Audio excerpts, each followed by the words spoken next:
오늘부터 30주 동안 히브리서 말씀을 주일날 나누도록 하겠습니다. 제가 이렇게 계산해 보니까 내년 2026년 3월에 설교가 마치게 되더라고요. 물론 그 전에 예수님 오시면은 히브리서 말씀을 중단해야 되겠지만은 주님이 오시지 않고 또 저도 뭐 큰 병고가 없으면 히브리서 말씀을 내년 3월까지 나누도록 하겠습니다. 중간에 안식 주간도 있고 또 절기 설교도 들어가기 때문에 계산해 보니까 한 8개월 정도 걸릴 것 같습니다. 히브리서는 사실은 누가 썼는지 모르는 편지입니다. 다른 바울 서신 같은 경우는 저자를 밝히잖아요. 그리고 요한 서신 같은 경우도 이름은 나오지 않지만 나 장로는 이런 말이 나오기 때문에 교회가 전통적으로 요한이 쓴 편지다. 장로 요한이다. 물론 사도 요한이냐 장로 요한이냐 이거 갖고 논쟁이 있지만 어쨌든 요한이 쓴 것으로 사람들이 대충 알고 있습니다. 근데 이 히브리서는 벌써 이제 처음 시작 자체가 바울 서신에 나오는 그런 인사말도 없이 그냥 곧바로 내용이 시작되기 때문에 끝에까지 아무리 읽어봐도 저자 문제는 알 수가 없어요. 그래서 오죽하면 오리게네스가 이 히브리서를 누가 기록했는지는 하나님만 아신다 이렇게 말하고 말았습니다. 물론 어떤 분들은 바울이 썼다, 또 어떤 분은 바나바가 썼다, 어떤 분은 아볼로가 썼다, 뭐 기타 누가가 썼다는 분도 있습니다. 그래서 여러 주장들은 있어 왔지만 사실은 추측만 가능할 뿐 이 성경을 통해서나 역사적인 문서를 통해서나 고증이 불가능합니다. 그래서 그냥 우리가 히브리서 저자는 누군지 모르는 걸로 이렇게 놔두는 게 더 좋을 것 같습니다. 개인적으로는 만약에 누군 것 같습니까? 물어본다면 만약에 가능성을 굳이 따진다면 바울이 썼을 가능성이 좀 더 높아 보이긴 합니다. 제 개인적으로는. 그러나 그마저도 그래 성경이 굳이 밝히지 않은 거 내가 밝혀서 뭐해? 그리고는 이제 놔두는 것으로 그렇게 하겠습니다. 대신 히브리서를 누구에게 보냈느냐라는 거는 어느 정도 짐작이 가능합니다. 일단 표제어가 처음 히브리서를 쓴 사람이 붙이진 않았을지라도 히브리인들에게 라는 표제어가 이 서신에 붙어 있습니다. 그래서 많은 사람들이 유대적인 기독교인에게 보낸 편지일 것이다 이렇게 짐작합니다. 그리고 서신서 가운데 이렇게 많이 구약 성경이 인용된 예가 없어요. 그러니까 구약 성경이 엄청나게 많이 인용되어 있고 특별히 성전 제사라든지 제사장 제도라든지 꼭 유대인들에게 관심이 있는 주제들을 주로 다뤘어요. 그러니까 이방인들에게는 별로 관심이 없는 주제들이에요. 근데 그 주제를 굳이 자세하게 설명하고 있는 것으로 보아서 유대적인 기독교인들에게 보낸 편지다. 그런데 어떤 목적을 가지고 썼을까? 이 편지를 받는 사람들이 비교적 신앙생활을 한 해, 두 해 한 사람들이 아니라 오래 한 사람들이라는 걸 알 수가 있어요. 그래서 히브리서 5장에 가면은 때가 오래되었기 때문에 마땅히 여러분들은 선생이 돼야 될 터인데 오히려 아직까지도 누구의 도움을 받아야 될 말씀의 초보에서 벗어나지 못하고 누군가의 도움을 받아야 될 수준에 이르렀다. 딱딱한 음식을 먹어야 되는데 아직도 젖이나 먹어야 될 신앙 수준에 머물렀다. 이런 걸 안타까워합니다. 그래서 물론 긍정적인 칭찬도 나와요. 여러 고난이 있고 어려움이 있었지만 그 가운데 인내하고 믿음을 지키는 좋은 점이 있었지만은 그럼에도 불구하고 이 서신서를 보내는 사람의 입장에서 봤을 때는 아직 믿음으로 성장해야 될 부분이 많이 남아있는 거예요. 그래서 여러분들이 믿음 안에서 더 자라기를 바랍니다 라는 내용들을 담고 있어요. 그래서 많은 사람이 짐작하기로 유대교에서 기독교로 개종한 믿음의 사람들이 신앙생활하기가 녹록지가 않은 거예요. 일단은 이게 유대인 공동체라는 게 단순히 신앙으로 뭉쳐진 공동체가 아니거든요. 혈연 공동체도 된단 말이에요. 근데 내가 어렸을 때부터 다니던 성전, 어렸을 때부터 다니던 회당에 출입할 수 없고 거기서 쫓겨나고 또 가족들과 분리되어서 배도자 취급을 당하고 이단 취급을 당할 때에 이게 멘탈을 유지하면서 신앙생활을 끝까지 붙잡는다는 것은 어려운 일입니다.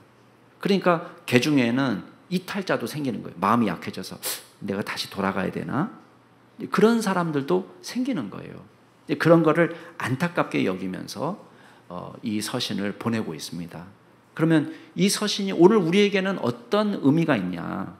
목사님 그냥 1세기 기독교인들이 중에서 유대교로 돌아가려는 그런 유대교로 회귀하려는 그런 성도들에게만 필요한 거 아닙니까? 이렇게 물어볼 수 있는데 그렇지 않아요. 다행히 이 안에 정말 우리 오늘 21세기 대한민국에서 살아가면서 신앙생활하는 믿음의 성도들에게 필요한 이야기들이 너무 많이 들어가 있습니다. 일단 신앙의 본질을 강조해요. 겉으로 보면 형식이나 율법에 매이고 절개에 매이는 것은 겉으로 보면 큰 차이가 없거든요. 유대인들도 기도하는 사람들이고 기독교인들도 기도하는 사람이고 그 유대인들도 율법대로 선하고 거룩한 삶을 추구하는 사람들이고 기독교인들도 거룩하고 선한 삶을 의로운 삶을 추구하는 사람들이고 그러니까 겉으로 보면은 큰 차이가 없는 것처럼 보일 때가 있습니다. 그러나 신앙의 본질로 들어가면 이게 달라집니다. 그래서 단순히 겉으로 드러나는 모습뿐만이 아니라 우리가 기독교인들이 믿는 신앙의 핵심 진리가 뭐냐라는 부분에 우리가 집중할 수 있고요. 그 다음에 우리가 믿음이 약화될 수 있는데 믿음을 강화시키는 내용들이 많이 들어가 있습니다. 그래서 특별히 믿음장도 나오고 우리 믿음의 선조들이 어떤 신앙생활을 했는지를 우리가 살펴보면서 우리 자신을 돌아볼 수 있는 부분도 있습니다. 그래서 신앙이라는 게 여러분도 신앙생활 해보시면 아시겠지만은 여러분이 생각할 때 내가 신앙의 최고점을 어느 정도로 생각하고 있어요? 여러분이 몇 살 때가 신앙의 고점입니까? 입 밖으로 내지 마시고요. 그냥 마음으로만 생각하실 때 여러분이 생각할 때 내가 신앙의 고점이 있을 거 아니에요. 어떤 사람은 그게 20대일 수도 있고 어떤 사람은 10대일 수도 있고 근데 신앙의 고점을 만약에 20대나 10대로 찍고 있다면 지금 우리의 상황은 그보다는 떨어졌다 그런 의미 아니겠어요? 그러니까 믿음이 계속해서 나이를 먹어가고 뱃살이 늘어가고 허리둘레가 늘어날수록 신앙이 더 깊어지고 성령 충만하면 얼마나 좋겠어요. 그러면 그냥 우리가 많이 그냥 무조건 먹기만 하면 되잖아요. 근데 신앙이라는 게 나이가 들고 밥을 많이 먹는다고 성령 충만해지면 얼마나 좋겠어요. 배만 충만해질 뿐이죠. 뱃살만 충만해지고. 그러니까 믿음이 강화라는 게 이게 쉬운 일이 아닌 거예요. 그래서 저와 여러분이 이제 하나님의 말씀 안에서 우리가 내가 20대 때 충만했는데 이런 신앙 갖고 살면 안 되는 거예요. 내가 옛날에 왕년에 사실 신앙생활 할 때 제일 안 좋은 말이 나 왕년에 이런 말이에요. 왕년을 말하면 안 돼요. 내가 어제보다 오늘이 오늘보다 내일이 더 발전하는 목사가 되고 발전하는 성도가 돼야지 맞는 거 아니겠어요? 그게 하나님 기뻐하는 것이고 그래서 좀 떨어질 수는 있지만 이걸 우리가 당연하게 생각하면 안 돼요. 그래서 내 믿음이 얘가 주님을 사랑하는 그 열정이 옛날보다 더 깊어지고 하나님을 더 깊이 사랑하고 그런 성장하는 신앙을 가지는 저와 여러분이 되어야 될 줄로 믿습니다. 오늘 이야기할 때 오늘 세 가지를 이야기할 거예요. 오늘 기독교 진리의 탁월함을 이야기할 텐데 그 첫 번째는 뭐냐면 계시의 탁월함. 왜 기독교 진리가 탁월한가? 계시의 탁월함이 있고 두 번째는 계시자가 어떤 분이냐? 계시자의 속성이 있고 세 번째는 계시자의 사역이 나옵니다. 특별히 여기서 계시자는 누구냐면 아들이에요. 그래서 하나님의 아들 예수 그리스도. 그러니까 그리스도께서 어떤 분이시고 왜 우리가 기독교 진리를 유대교 진리보다 더 우선시하고 다른 어떤 세상의 진리보다 더 우선시할 수 있느냐? 일단은 하나님께서 아들을 통해서 계시해 주셨고 그다음에 그 아들은 어떤 분이시고 두 번째 그 아들이 하신 사역이 어떤 것이고 이걸 통해서 우리가 기독교 진리의 탁월함을 같이 나눠보려고 합니다. 자, 첫 번째 우리가 기억할 것은 기독교 진리는 절대적이고 최종적이라는 거예요. 절대적이고 최종적이다. 자, 옆에 분에게 얘기해 주세요. 우리가 믿는 진리는 절대적이고 최종적입니다. 한번 얘기해 주세요. 여러분 절대적이고 최종적이라는 말은 뭐냐면 덧붙일 말이 없다는 뜻이에요. 여기다가 뭘 더하면 안 되는 거예요. 빼서도 안 되고 더할 수도 없는 온전한 진리. 우리가 성경 안에 모든 것을 다 담아내지는 못합니다. 우주에 우주선을 발사할 수 있는 비법이라든지 좋은 튼튼한 다리를 건축하는 비결은 성경에 없습니다. 그러나 성경을 왜 온전하고 최종적인 진리라고 이야기하느냐? 적어도 우리가 구원받는 비밀, 우리가 이 땅에서 예수 믿고 어떻게 살아야 되는지에 대한 지혜는 이 성경 안에 완벽하게 들어가 있는 거예요. 완전하고 최종적인 지혜입니다. 그 당시 유대인들도 자기네가 갖고 있는 진리가 최고라고 이야기합니다. 물론 유대인들이 갖고 있는 좋은 신앙의 유산이 있습니다. 예를 들면 구약 성경, 유대인들에게 하나님 주셨잖아요. 굉장히 중요한 신앙 유산이죠. 그리고 유대인들이 자랑하는 선지자들, 모세와 같은, 엘리야 같은, 엘리사, 예레미야, 이사야 같은 좋은 선지자들이 있습니다. 이 좋은 신앙의 유산이 있어요. 기독교도 여기에서 사실 물려받은 게 많습니다. 우리가 유일하신 하나님을 믿는 신앙도 다 우리가 구약 성경에서 배운 것이고, 또 우리도 유대인들이 갖고 있는 그 구약 성경을 진리의 말씀으로 받아들이고 있습니다. 우리가 아까 우리 기독교가 가진 계시가 최종적이고 완전하다, 절대적이다 이런 말을 했기 때문에 어떤 사람은 구약 성경을 우습게 하는 사람도 있습니다. 저도 그런 이단 만난 적이 있습니다. 옛날 2세기 중반에 그런 이단이 나타난 적이 있습니다. 마르키온이라는 이단자인데 이 사람은 구약 성경을 예수님 오신 다음에는 다 계시가 새로워졌기 때문에 구약 성경은 볼 필요 없다 이렇게 주장하는 이단이 생긴 거예요. 근데 생각해 보세요. 이 사람은 구약 성경을 지 마음대로 없애버리고, 그리고 신약 성경 중에서도 그 당시 교회가 다 정경으로 받아들이고 읽고 있는 문서 중에서 구약 냄새가 많은 것들은 다 없애버렸어요. 그래서 히브리서 당연히 없어야죠. 왜냐하면 구약 성경이 너무너무 많이 나와요. 야고보서 이것도 구약 냄새가 너무 많아. 마태복음 이것도 구약 냄새가 너무 많이 나와. 마가복음도 마찬가지, 요한복음도 마찬가지. 남은 건 뭐냐? 복음서 중에서 누가복음 하나 남겨놨어요. 누가복음에도 구약 구절이 나와요. 그건 임의로 지가 다 뺐어요. 서신서 중에서도 베드로, 전서, 후서 다 이건 너무 구약적인 냄새가 많이 나니까 다 없애버리고 뭐만 딸랑 남았냐? 바울 서신 10개만 딸랑 남겨놨어요. 그거 뭐예요? 이거 이단이에요. 오늘날도 우리가 구약의 계시를 우리가 우습게 알면 안 되는 이유가 뭐냐면 구약의 계시도 하나님의 계시고 신약의 계시도 하나님의 계시예요. 하나님은 옛날이나 어제나 오늘이나 영원토록 변함이 없으신 분이에요. 그러니까 예전에 말씀하신 그 말씀이 우리가 부분적으로만 아는 부분이 있지만 그러나 그것 역시 하나님의 계시라는 것을 우리가 기억해야 돼요.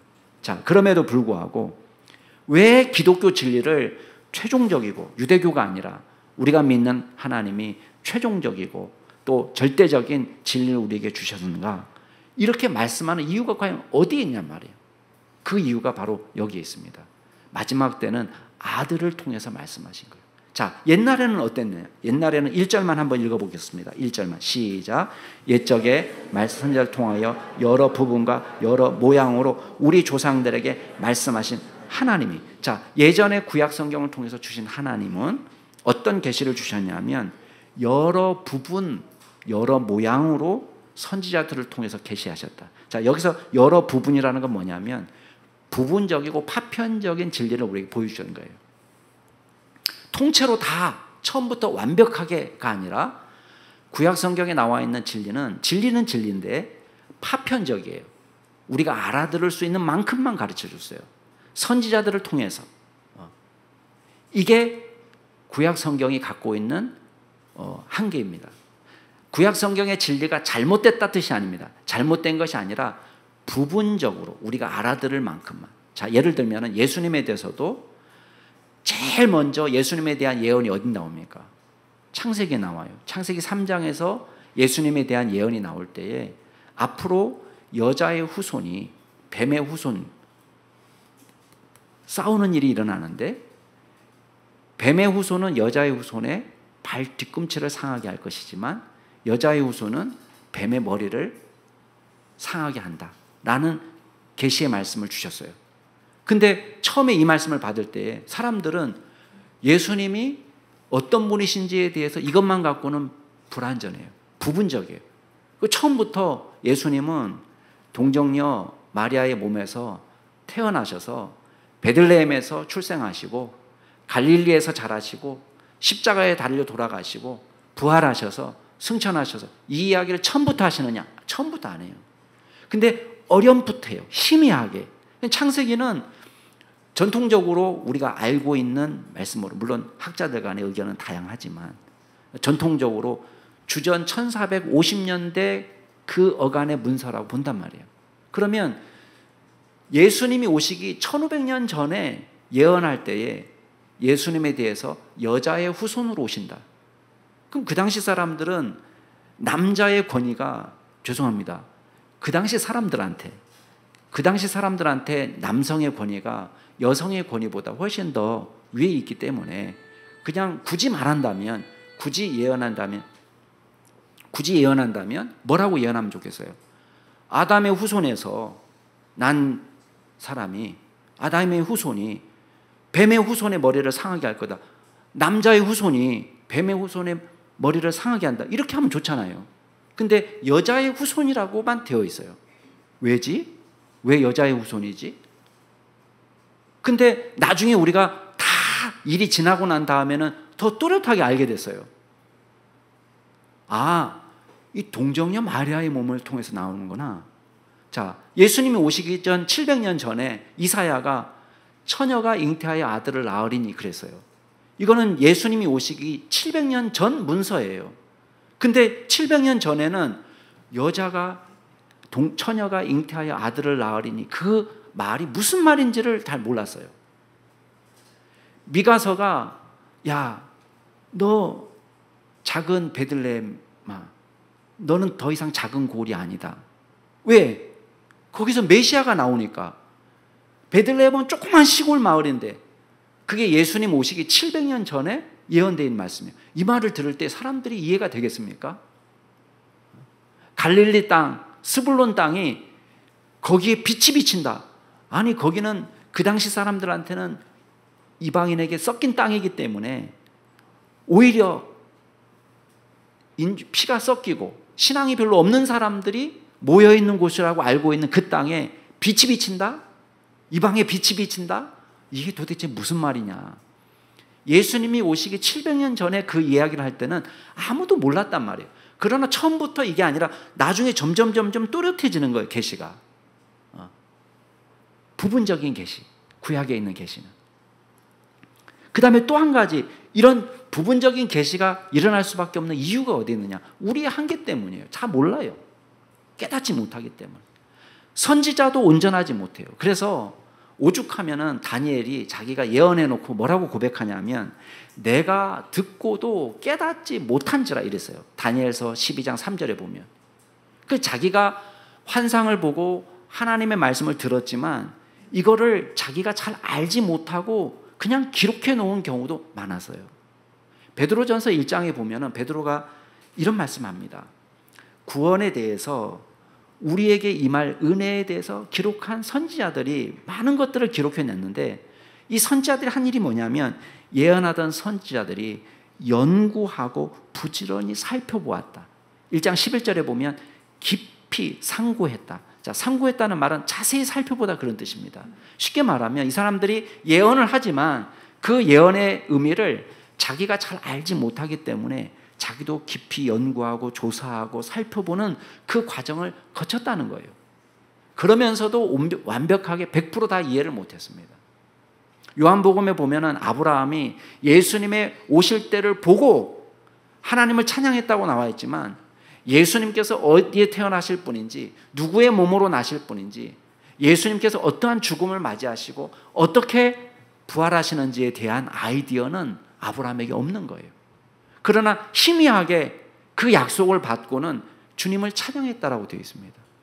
이게 우리의 한계고 예언하는 예언가의 한계입니다.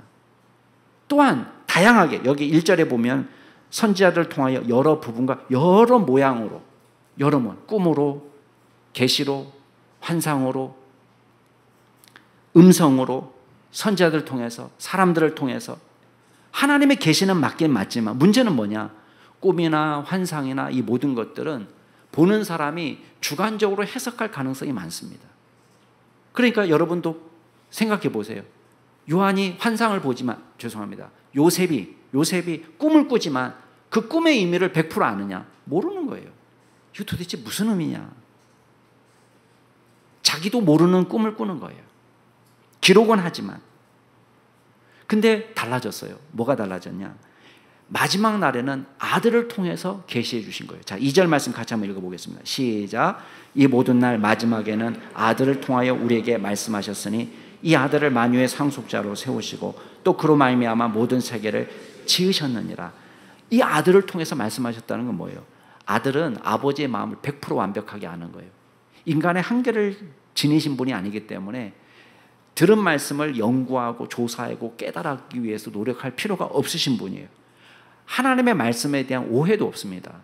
예수님이 오셔서 하신 많은 사역 중에 하나가 뭐냐면 하나님의 말씀을 제대로 해석해 주는 사역을 하시는 거예요. 그러니까 산상부훈을 어떤 사람은 새로운 율법의 계시라고 보는 분도 있습니다. 산상수 5장, 마태복음 5장부터 7장까지 옛사람들은 이렇게 말했지만 나는 너에게 이르노니 이렇게 돼 있단 말이에요. 그러니까 새 율법을 새로운 율법의 계시다 이렇게 주장하시는 분들이 있습니다. 그러나 내용을 잘 들여다보세요. 그 내용을 들여다보면 구약에 없는 새로운 내용을 말하는 것은 하나도 없습니다. 다 구약 성경에 있는 이야기입니다. 문제는 뭐냐?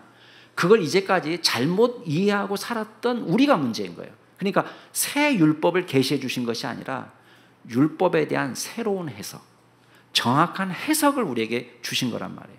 그러니까 아들이 오셔서 하나님의 마음과 의도까지도 정확히 파악해서 야, 죽이지 말라는 것은 칼로 찌르고 뭐 때리고 죽이는 것만 죄가 아니라 내가 죽이고 싶을 만큼 미워하는 것까지도 죄라고 말씀하시는 거야.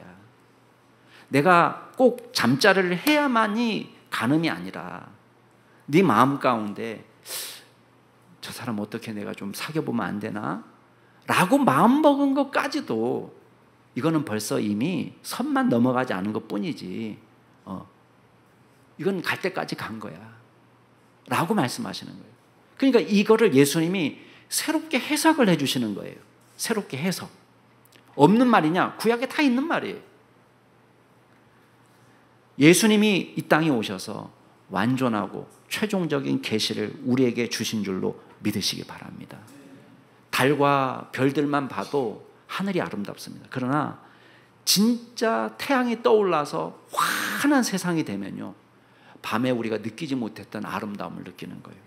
그래서 예수 그리스도께서 오시기 전에 구약의 말씀을 통해서 우리에게 계시하신 것만으로도 우리는 아름다운 하나님의 영광을 보지만 예수님께서 오셔서 우리에게 보여주신 그 아름다운 영광을 볼 때에 우리의 구원과 우리의 사랑을 깨달을 때에 주님을 더 깊이 사랑하고 찬양하게 되는 것입니다.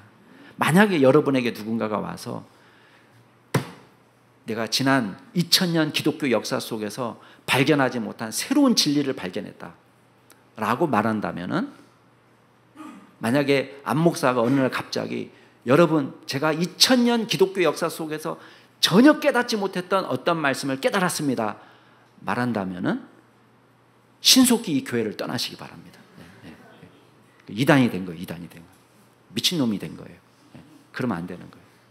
그래서 예수님의 진리만이 유일하고 최종적이라는 사실을 믿으시기 바라요.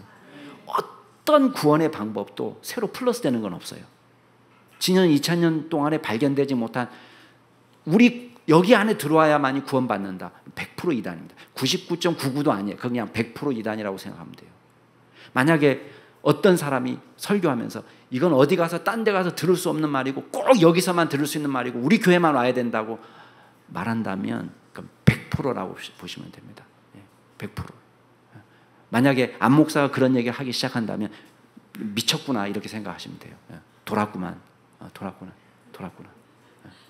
그렇게 생각하시면 됩니다. 오직 하나님의 말씀만이 최종적이고 예수 그리스도를 통해서 주신 계시만이 완전하다는 것을 믿으시기 바랍니다. 자, 두 번째는 기독교 계시가 탁월한 또 다른 이유가 있습니다. 그건 뭐냐면 이 말씀을 전달하시는 아들이 온전하신 분이기 때문에 그래요. 여기 보면 2절 말씀에 아들을 통해서 말씀하셨다고 말씀하는데 그 아들을 누구로 소개하느냐? 만유의 상속자라 소개합니다. 또 그로 말미암아 모든 세계를 지으셨다. 만물의 창조주라고 소개하고 있습니다. 여러분, 천사보다도 뛰어나신 분입니다. 선지자보다 위대하신 분입니다. 부족한 말이에요. 비교가 불가능해요. 그러니까 예수님은 천사나 어떤 선지자보다 질적으로 다르신 분이에요. 질적으로 다르신 분. 우리가 아무리 돌을 닦아도 신이 될 수 없어요. 우리는 그냥 인간일 뿐이에요. 아무리 강아지가 목욕 재개를 하고 40일 금식을 하고 별걸 다 해도 강아지는 강아지인 것처럼 우리도 아무리 노력을 하고 별 돌을 닦고 뭐 계룡산에 들어가고 한라산에 들어가고 백두산까지 갔다 와도 우리는 하나님의 아들과 질적 차이를 갖습니다. 예수 그리스도는 어떤 분이시냐? 만유의 상속자세요. 만유의 상속자라는 건 뭡니까? 모든 만물의 주인은 하나님이신데 그 모든 만물의 주인 되심이 예수님께도 있다는 거예요. 예수님이 모든 만물의 주인이시다. 이 말은 뭡니까? 우리도 선지자도 천사들도 예수님의 소유 안에 있다는 거예요. 그 다음에 예수님은 온 세계가 여기 보면은 2절 말씀에 그로 말미암아 모든 세계가 지어졌다라고 말씀합니다. 창조주라는 뜻이에요. 목사님, 태초에 하나님이 천지를 창조하셨는데 예수님도 창조하셨다는 말입니까? 예.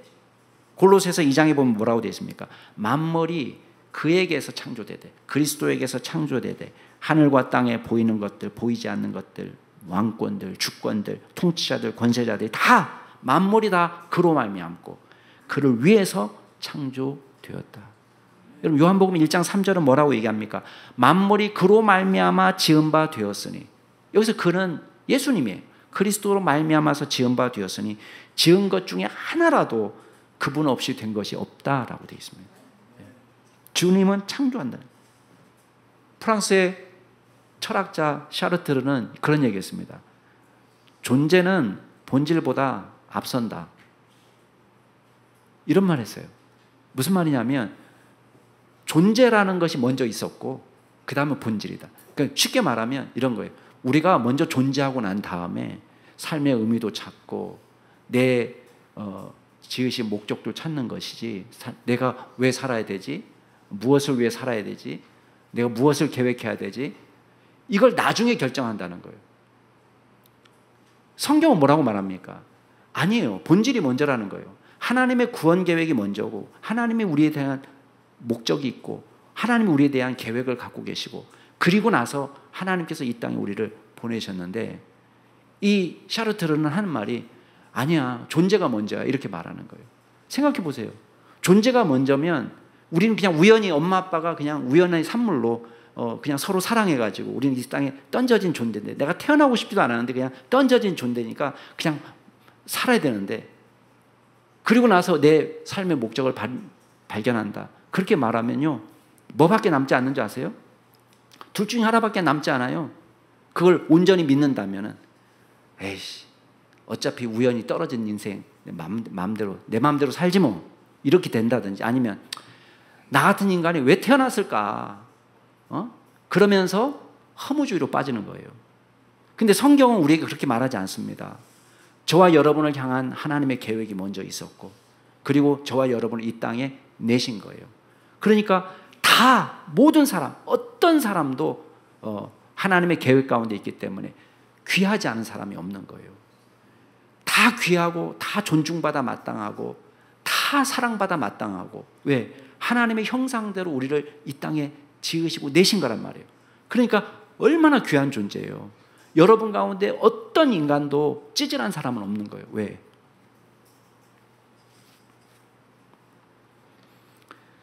하나님이 계획하시고 하나님이 뜻하신 바가 있어서 이 땅에 내신 사람이기 때문에 그렇습니다. 그래서 옆에 분에게 당신은 정말 존귀합니다 한번 얘기해 주세요.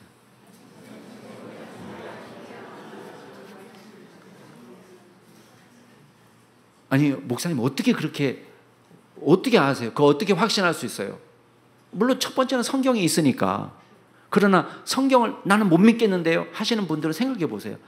태어나서 자기의 삶의 목적을 예수 믿는 사람이든 믿지 않는 사람들이든 그걸 찾기 위해서 애를 써요. 여러분 막 사는 사람 봤어요? 예수 안 믿는다고 막 살아요? 아니잖아요. 예수 안 믿어도 어떻게든 의미 있는 인생을 살아보려고 노력하잖아요. 그건 너무 이상하지 않아요? 아니 예수도 안 믿는데 내 우연의 산물이라고 생각하는데 왜 그렇게 정성스럽게 내 삶을 살까요? 그 자기도 모르게 아는 거예요.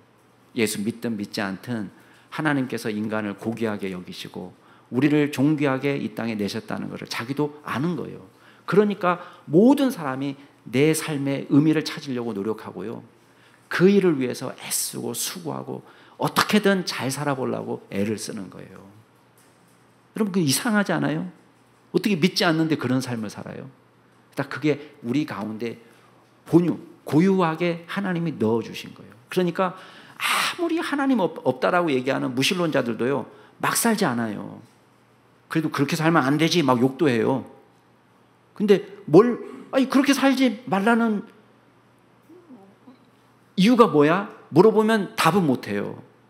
우리는 하나님이 네가 그렇게 살길 바라지 않으셔 라고 말하지만 믿지 않는 사람들은 하나님 믿지도 않아요.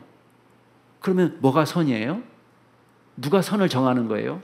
선은 계속 바뀌는 건데 그 믿지 않아도 자기도 모르게 선하게 살고 싶고 의롭게 살고 싶고 의미 있는 인생을 살고 싶고 다 그래요. 그게 희한하지 않아요? 근데 오늘 말씀은 우리가 뭐라고 얘기합니까? 주님 우리를 창조하시고 뜻하시고 계획하신 바가 있다는 거예요. 그러면서 여러분 3절 말씀 같이 한번 읽어볼까요? 3절 시작. 이는 하나님의 영광의 강체시요 그 본체의 형상이시라. 됐어요. 여기 보면 예수님은 하나님의 영광을 보여주시는 분, 하나님의 영광을 반짝반짝 드러내시는 분, 그 다음에 그 본체의 형상이다. 그 말은 뭐냐면 그 본질, 하나님의 본질을 나타내시는 분. 하나님 어디 있어요? 하나님 보여주세요. 이렇게 얘기할 때 예수님 뭐라고 말씀합니까? 야, 나를 봐라. 나를 보면 하나님 본 거야. 이렇게 말했어요. 그게 뭐냐? 하나님의 속성을 그대로 드러내시는 분이에요. 여러분 우리가 왜 기독교의 진리가 완벽하고 최종적이냐 이렇게 말한다면 선지자들이 주신 계시는 이거는 피조물이 우리에게 전달해주는 간접적인 계시예요. 그러나 주님이 오셔서 이 땅에서 우리에게 완벽한 계시를 주신 거예요. 선지자들은 용기를 잃고 낙심할 때도 많았어요. 엘리야가 갈멜산에서 850대 1로 싸워서 이길 정도로 정말 능력 있는 종이었지만 이세벨이 죽이려고 사람을 보낸 것도 아니고 내가 엘리야가 살아있다면 내가 저주를 받는다 라고 엘리야를 죽일 결심만 했다는 소리만 듣고도요 무서워가지고 광야로 도망갔어요. 그리고 도망가다가 힘 빠져가지고 로뎀나무 그늘에 앉아가지고 기껏 하는 말이 지금 딱 좋습니다. 딱 좋은 때가 됐습니다. 제가 죽을 때 그냥 죽여주십시오 라고 기도합니다. 엘리야의 모습이에요. 예레미야는 어떻습니까? 예레미야는요 참 우리 어머니가 나를 이 땅에 나게 하셨는데 온 세계와 다투는 자로 나왔구나 탄식합니다. 내가 누구 돈 꾼 사람도 아니고 돈 꾸어주지도 않았는데 내가 말만 하면 설교만 하면 그렇게 나를 잡아먹을 것처럼 하는구나 탄식합니다. 이게 선지자들의 모습입니다. 그러나 우리가 아는 예수 그리스도 누구의 지음을 받은 분이 아니라 만유의 상속자시고 만물의 창조주고 영원하신 하나님께서 이 땅에 오셔서 직접 계시해 주신 말씀이에요. 그 말씀을 우리가 받았기 때문에 그 말씀을 귀하게 여기고 그 말씀을 따라 사는 것입니다. 이 은혜가 저와 여러분의 있기를 주의 이름으로 축복합니다. 마지막으로 왜 기독교의 진리가 최종적이고 완전하냐? 예수님이 죽음으로 입증하셨어요. 예수님이 우리를 위해서 하신 일을 보면 알 수가 있습니다. 자, 3절 같이 한번 그의 능력의 말씀으로부터 읽겠습니다. 시작. 그의 능력의 말씀으로 만물을 붙드시며 죄를 정결하게 하는 일을 하시고 높은 곳에 계신 지극히 크신 이의 우편에 앉으셨느니라. 자, 처음 한 일이 뭐냐면 능력의 말씀으로 만물을 붙드셨다. 자, 붙드셨다는 말은 인도한다, 운반하다 그런 단어입니다. 그러니까 쉽게 말하면 세상을 지으시고 그냥 던져놓고 그래 만유의 인력의 법칙에 의해서 알아서 움직여라 놔두시는 분이 아니라 하나님께서 직접 이 땅에 개입하셔서 우리가 도저히 자연의 법칙으로만은 설명할 수 없는 하나님의 이끄심이 있다는 거예요. 그래서 말씀으로 우리를 붙잡고 계시고 우리를 인도하고 우리를 돌봐주신다는 거예요. 그러니까 우리가 환난이나 기근이나 재앙이나 적신이나 위험이나 칼이나 이거 우리는 다 우리가 해석할 때는 이건 없어야 될 부정적인 것이에요. 그러나 하나님께서 이 땅을 다스리신다는 우리가 큰 그림을 갖고 이 세상을 보면요, 우리가 지금 모든 만나는 어려움과 고난도 하나님께서 뜻하신 바가 있다. 그러니까 세상에서 만나는 모든 고통과 어려움도 의미 없는 고통은 없다는 거예요. 여러분이 지나온 세월을 다 돌아보세요. 여러분이 그 시절 가운데 고난의 순간, 힘든 순간들이 분명히 있었어요. 그걸 지나갈 때는 여러분이 왜 나에게 이런 어려움이 닥쳤을까 이해할 수 없는 일들이 많았습니다. 그렇지만 돌아보고 나니 그 어려움과 고비 속에서 뭘 경험했습니까? 하나님이 나를 빚어가시는 것을 경험한 거예요. 이게 기적입니다. 자, 또 한 가지 하나님께서 하신 일이 뭐예요? 예수님이 하신 일이 뭡니까? 죄를 정결하게 하는 일을 하셨다는 거예요. 여러분, 이 말은 한 줄로만 설명했지만 이 안에 뭐가 포함됐어요? 육신의 몸을 입고 오셨고 또 우리처럼 똑같이 성장의 과정을 거치시고 그리고 이 땅에서 하나님의 말씀을 증거하실 때 핍박도 받으시고 외면도 당하시고 배신도 받으시고 마지막에는 아낌없이 십자가에 달려 돌아가시기까지 우리를 사랑해 주셨다. 이 내용이 다 포함되는 거예요, 여기 안에. 그래서 죄를 정결하게 하는 일을 하셨다. 그 말은 예수님이 행하신 일 덕분에 내가 의인이 되고 하나님 앞에 구원받은 존재가 되었다라는 것을 여기 다 담고 있는 거예요. 그러니까 생각해 보세요. 구원의 확신은 어떻게 가질 수 있느냐?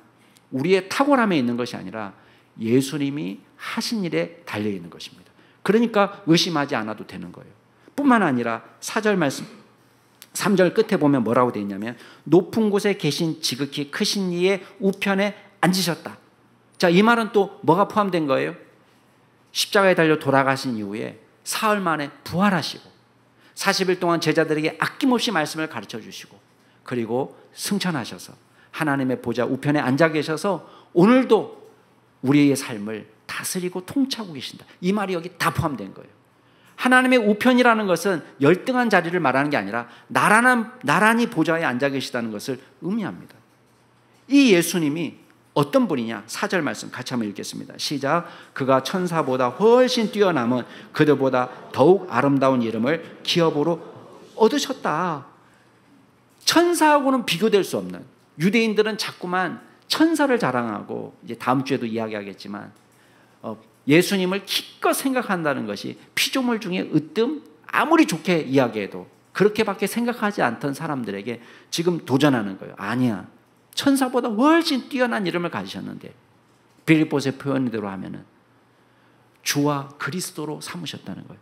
만물이 그분의 복종하는, 땅 아래에 있는 것이나 땅 위에 있는 것이나 하늘에 있는 것이나 어떤 존재도 다 무릎을 꿇고 그분에게 경배하고 예배하는 주와 그리스도로 삼으셨다는 거예요. 모든 피조물보다 뛰어나신 하나님, 그 아들이 계시해 주신 것이기 때문에 특별히 우리를 무엇을 계시해 주셨어요? 하나님 너희들을 얼마나 사랑하시고 얼마나 구원하기를 기뻐하셨는지. 아니, 말만 하신 게 아니에요. 어떻게 증명하셨습니까? 죽으심으로, 십자가의 죽으심으로. 우리를 어떻게 사랑하셨습니까? 죽으심으로, 죽기까지. 여러분이 오늘 죽으면 내가 구원받을지 구원받지 못할지 아직도 헷갈리십니까? 네. 우리 자신을 보면 헷갈려요. 네. 그런데 당신이 죽으시면서까지도 목적하신 바가 뭐예요? 저와 여러분의 구원이에요. 그렇기 때문에 구원의 문을 활짝 열어주시고 누구든지 주님께 나오게만 하면 구원받을 수 있도록. 그 마지막 증거가 뭐예요? 우리가 볼 때는 도저히 구원받을 가능성이 없는 강도까지도 구원하시는 모습을 보여주시면서 구원이 얼마나 분명하고 확실한 약속인지를 깨닫게 하신 것입니다. 그래서 아들을 통해서 주신 계시는 단순히 말만으로 주신 계시가 아니라 당신의 사역을 통해서 우리를 얼마나 사랑하시고 얼마나 구원하기를 기뻐하셨는지를 우리에게 보여주신 것입니다. 우리 옆에 분에게 구원을 믿으시기 바랍니다. 주님 사랑하셨습니다. 얘기해 주세요. 어떤 사람은 가게에 흐르는 저주를 끊기 위해서 뭐 헌금을 해야 된다는 둥, 기도를 더 해야 된다는 둥, 그런 말을 하는 사람도 있었습니다. 여러분, 십자가가 없애지 못하는 저주가 있습니까? 십자가가 없애지 못하는 저주를 여러분의 돈 몇 푼으로, 여러분의 기도 몇 시간으로 채울 수가 있습니까? 여러분, 그런 건 다 이단인 거예요. 그런 거. 저와 여러분이 예수 그리스도로 말미암아서 온전히 구원받았다는 사실을 믿어야 되겠습니다. 사랑하는 남양의 중심교회 성도 여러분, 새롭고 더 온전한 진리가 있는 것처럼 착각하지 마시기 바랍니다. 여러분, 유명한 사람이 말이 저 성경에 나온 말하고는 다른데 저 사람 공부 많이 하고 좋은 대학 나왔으니까 저 사람 말이 진리인 것처럼 착각하지 마시기 바랍니다. 뒤적이지 마세요. 여러분 믿음에 도움이 안 되는 책들은 뒤적이지 마세요. 세상의 원리나 지혜를 배울 수는 있을 겁니다. 그렇지만 우리가 구원받을 수 있는 진리, 또 저와 여러분이 믿는 사람답게 이 세상에서 어떻게 살아야 될 수 있는 진리는 오직 아들을 통해서 최종적으로 온전하게 완전하게 계시해 주신 줄로 믿으시기 바랍니다. 그래서 이 진리의 말씀을 붙잡고 저와 여러분이 믿음 안에서 잘할 수 있게 되기를 주의 이름으로 축복합니다. 기도하겠습니다. 이 시간 기도하실 때에 오늘 말씀을 생각하면서 주님이 직접 이 땅에 오셔서 우리를 얼마나 사랑하시는지, 얼마나 구원받기를 기뻐하시는지를 말씀해 주셨습니다. 그 말씀을 귀히 알고 주님의 말씀을 붙잡고 살아가는 저희들 되도록, 또 우리의 자녀들이 되도록 함께 통성으로 기도하시겠습니다.